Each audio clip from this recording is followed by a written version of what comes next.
Sergio, vamos a tomar contacto con la doctora Mariana Degani, médica ginecóloga, aparte especialista, ¿no es cierto?, en fertilidad humana. Vamos a tomar un tema que es muy frecuente en las mujeres y sobre todo que preocupa mucho en etapa de embarazo, Sí. ¿no?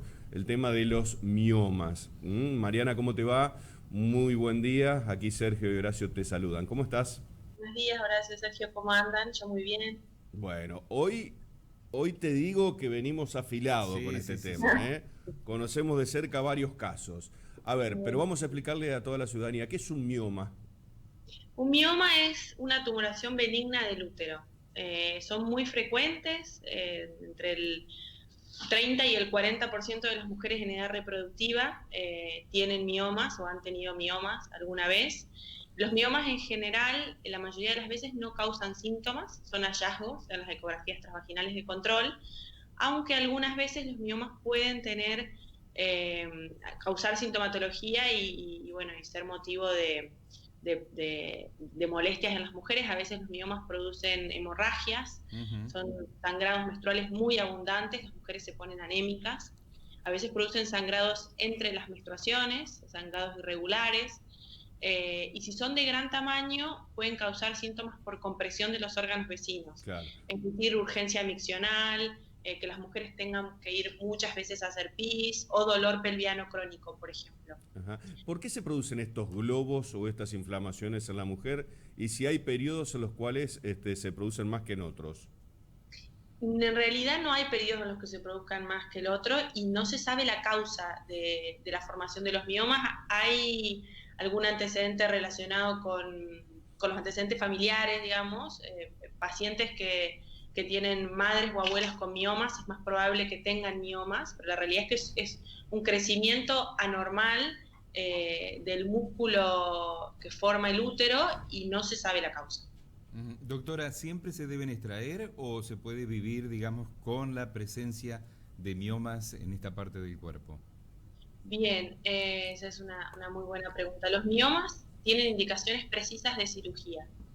Primero, los miomas se operan si producen sangrados anemizantes, es decir, estas hemorragias que las mujeres tienen menstruaciones de 7, 10 días, Sí. que las ponen anémicas. Si son tan grandes que producen síntomas compresivos, como hablábamos recién, si son de rápido crecimiento, porque hay que estudiar si realmente son miomas o si tienen algún otro origen.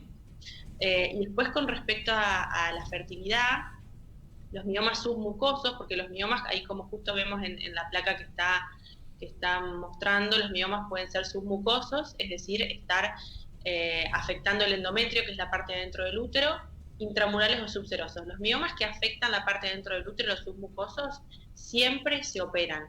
Ajá. Porque, por ejemplo, en pacientes en edad reproductiva afectan, disminuyen la probabilidad de que el embrión se implante. Esa cirugía, digamos, la operación es una videoestereoscopía, en ese caso es una cirugía que es mínimamente invasiva. Lo que se hace es entrar con una camarita adentro del útero como si fuera una endoscopía, con una sedación muy suavecita, y Ujú. se extirpa el mioma por histeroscopía. En ese caso no se abre la panza. Bien. Ujú. Yo Luego, voy a un caso concreto, Mariana.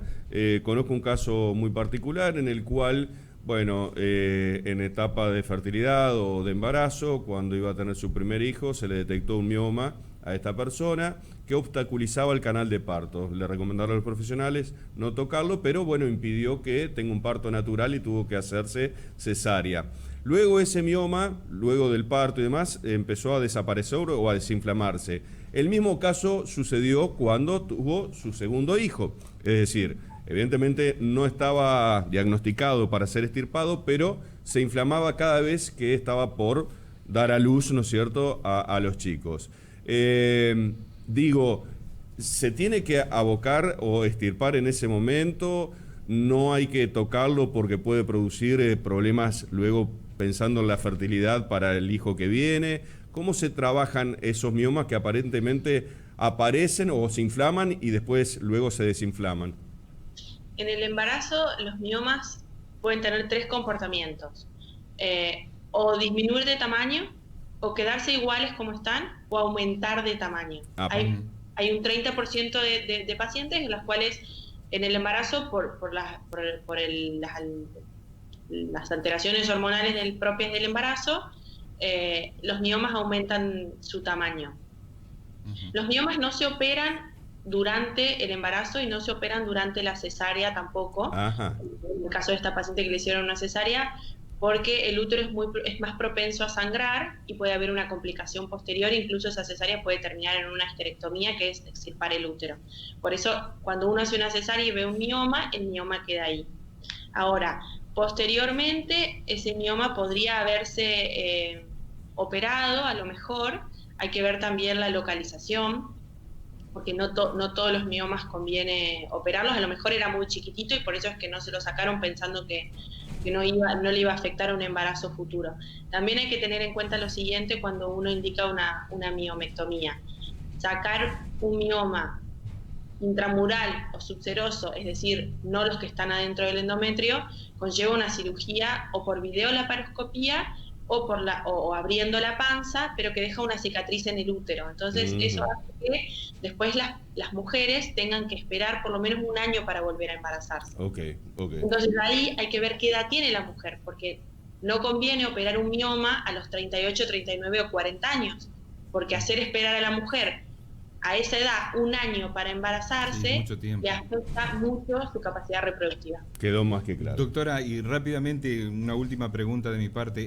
En este caso en particular, cuando el mioma, hablábamos de la ubicación, ¿no? Se ubica intramuro, o sea que está dentro del útero, dentro de las paredes del útero. En ese caso particular, y según el tamaño, ¿se extirpa el útero también con el mioma cuando se lo interviene, digamos, a través de una operación? En general uno siempre intenta conservar el órgano, uno intenta conservar el útero, pero siempre uno le explica a la mujer que puede existir la posibilidad de que cuando uno saque el mioma, si el mioma es muy grande y prácticamente engloba todo el útero, cuando uno hace la miomectomía dentro de la cirugía, el útero sangre mucho y entonces haya que hacer una histerectomía. La mayoría de las veces, si el mioma es único, no hace falta hacer una histerectomía.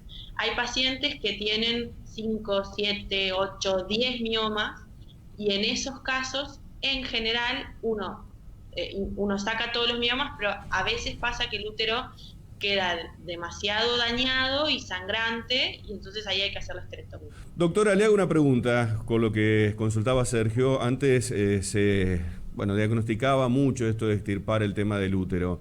Y después algunos analistas o científicos decían que producían muchos cambios psicológicos y en materia de salud hormonal en el resto del cuerpo en la mujer cuando esto sucedía. ¿Qué se sabe de este mito o realidad cuando a una persona se le extrae el tema de un órgano tan esencial que es el que permite dar vida, ¿no? Bueno, en general, Horacio, primero la decisión de extirpar o no el útero se toma en base a la edad de la paciente y a su plan reproductivo. Por supuesto que si la mujer no tiene chicos o quiere tener más chicos, se trata de evitar por todos los medios extirpar el útero.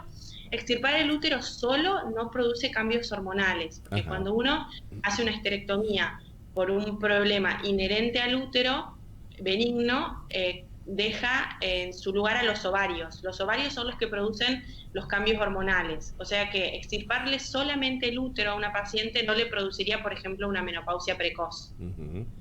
Ahora, a ninguna mujer le gusta perder el útero, esa es la realidad. Sí. Hay como un sentimiento de culpa, de pérdida, de falta. Como de vacío, como de falta, sí, como de identidad de mujer, digamos, ¿no? Algo así, sí. Sí. Entonces, en general, a ninguna mujer que uno le plantee una histerectomía, salvo que la mujer realmente ese útero le esté trayendo muchos problemas, que tenga muchas hemorragias, que esté muy anémica, que tenga mucho dolor. En ese caso la paciente te dice, doctora, por favor, sáqueme el útero porque no aguanto más. Correcto. Pero la realidad es que la decisión de sacar el útero se toma consensuado con la mujer y siempre se trata de dejar los órganos en su lugar, básicamente. Ok. Doctora, ¿dónde la encuentro? ¿En el Sanatorio Río? ¿En SERF? Está atendiendo a la tarde. ¿Cómo hago? Porque la veo en todos lados, pero quiero saber cómo hacemos para pedir un turno. Nosotros tenemos nuestros consultorios en Paraná, en calle Presidente Perón 541, y además estamos atendiendo la ciudad de Santa Fe. ¿En dónde? en GEAD, en los consultorios de Avenida Freire al 3000. ¿Y cómo hacemos, Así que, Mariana? ¿Vamos y venimos? ¿Vamos y venimos? no, esto es porque tenemos muchos pacientes de Santa Fe que la verdad que nos han planteado esta inquietud, ¿por qué no vamos a atender allá, que están cerquita y que a ellos se les complica mucho para venir con el tema de la pandemia? Así que bueno, nos largamos a atender allá. Bueno, te felicito mucho. Y este programa se ve mucho en Santa Fe, así que ahí están las recomendaciones. Un beso muy grande y bueno, después tirame un libre circulación para poder ir a Santa Fe y volver con tranquilidad. Sí. Claro, a nosotros no nos dan tanta facilidad. Chao, Mariana, gracias. Chao, muchas gracias a ustedes. Chao. La doctora Mariana Degani, entonces, médica ginecóloga, especialista en fertilidad humana. Interesante el tema, muy interesante, producen muchos motivos de consulta.